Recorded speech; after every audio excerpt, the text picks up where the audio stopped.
There are stories that don't just create suspense. They force us to ask an uncomfortable question. If we were placed in that situation, would we be clear-minded enough to recognize the truth? This channel is created for those who have spent years, even decades, immersed in the ever-shifting world of the young and the restless, a place where every secret can become an explosive revelation, and every relationship carries layers far deeper than what appears on the surface. Here, we don't simply retell the story, we dissect it. Every detail, every glance, every seemingly minor decision is examined, because any of them can reshape the entire narrative. In today's piece, we step into one of the most shocking developments in recent memory, where a character once seen as unshakable suddenly collapses under circumstances no one could have predicted, and another emerges as a savior. But is it truly an act of salvation, or the beginning of something far more calculated? What is real, and what has been carefully constructed to mislead us? More importantly, should we trust our instincts, or question everything unfolding before our eyes? If you believe you already understand these characters after all these years, it may be time to reconsider, because what is about to be revealed could change everything you thought you knew. I have lived with the young and the restless long enough to recognize when a storyline is merely dramatic, and when it is quietly asking us to revisit something deeper about human frailty, trust, and redemption. What we are witnessing now through the ordeal of Nick Newman is not simply another peril engineered for suspense. It is, in my view, a carefully layered meditation on vulnerability, particularly the kind that arrives not from weakness, but from misplaced trust. For those of us who have followed Nick across decades, we have seen him as the steady center, the son who often resisted becoming his father, the man who tried, sometimes unsuccessfully, to live by a quieter moral code. So when he falls, quite literally, at a desolate gas station after being ensnared by Matt Clark, it strikes a different chord. It feels less like spectacle and more like a warning. I found myself asking, as perhaps many of you did, how could Nick, of all people, be drawn into something so reckless? But the question answers itself if we are willing to look honestly at the show's long history. Nick has always been most at risk when he believes he is in control, when he assumes he understands the rules of the game. Matt Clark's manipulation works precisely because it exploits that confidence. The introduction of a dangerous substance into Nick's system is not just a plot device, it is symbolic. It represents the intrusion of chaos into a life that, while imperfect, has long sought stability. And in that moment of collapse, sprawled in a place stripped of comfort and dignity, we are reminded that even the strongest among us can be undone in an instant. Then, almost as if guided by a different narrative force altogether, Sienna Bacall arrives. Her entrance is not merely timely, it is transformative. Guided by clues from Reza Thompson, she steps into a scene that might otherwise have ended in tragedy. The use of Narcan, a real-world intervention against opioid overdose, grounds the story in a kind of realism that soaps do not always attempt. And I must admit, I appreciated that restraint. There is no exaggerated miracle here, no sudden reversal without cost. Instead, there is urgency, fear, and a fragile hope that hangs by a thread. But what intrigues me most is not the act of rescue itself. It is what that act means for Sienna. We learn that her brother's death from an overdose continues to haunt her, shaping her decisions in ways both conscious and unconscious. So, when she saves Nick, is she saving him? Or is she, in some quiet and deeply human way, trying to rewrite her own past? I would argue it is both. And that duality gives her character a richness that I find compelling. She is not a saint, nor is she a schemer in the traditional sense. She is a woman attempting to reclaim agency over a trauma that once rendered her powerless. Of course, the ripple effects of this moment extend beyond Sienna and Nick.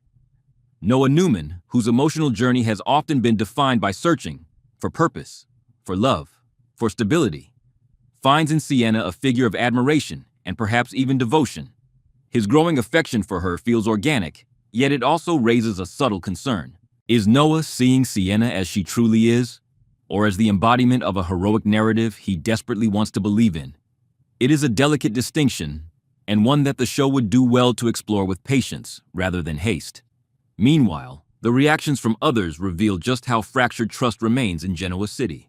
Adam Newman expresses gratitude, and one senses that his appreciation is genuine. perhaps even tinged with a recognition of how close the family came to another irreversible loss. But it is Sharon Newman who provides the necessary counterbalance. Her suspicion towards Sienna is not born of malice. Rather, it emerges from experience. Sharon has seen too many situations where appearances conceal darker truths.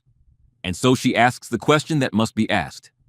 Can Sienna's involvement truly be as straightforward as it appears? Or is there a deeper connection to Matt Clark that has yet to surface? Now, I realize some viewers may feel frustrated by Sharon's skepticism. After all, Sienna saved Nick's life. Should that not be enough to earn trust? But if there is one lesson this show has taught us over the years, it is that gratitude and caution are not mutually exclusive. In fact, they often coexist. Sharon's perspective reminds us that in a world shaped by secrets and betrayals, even acts of heroism can carry hidden implications. And perhaps that is where the current storyline finds its greatest strength. It refuses to offer easy answers.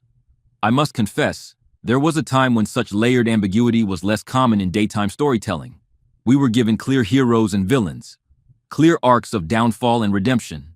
But The Young and the Restless has evolved, and in doing so, it has mirrored the complexities of the audience who has grown older alongside it. For those of us who have spent years, decades even, investing in these characters, we no longer seek simple resolutions. We seek understanding. We seek truth, however uncomfortable it may be. So where does this leave us? Nick survives, but survival is not the same as recovery. The physical danger may have passed, but the psychological aftermath remains. How will he process the betrayal? How will he reconcile the fact that his own judgment failed him? These are not questions that can, or should, be resolved quickly. If the writers allow this experience to leave a lasting imprint on Nick, then the storyline will have achieved something meaningful. As for Sienna, her path is perhaps the most uncertain. She stands at a crossroads between redemption and suspicion, between acceptance and isolation. Whether she moves toward one or the other will depend not only on her own choices, but on the willingness of others to see her clearly. And that, as we know, is never a simple task in Genoa City. In reflecting on all of this, I am reminded of why I have remained devoted to this show for so many years.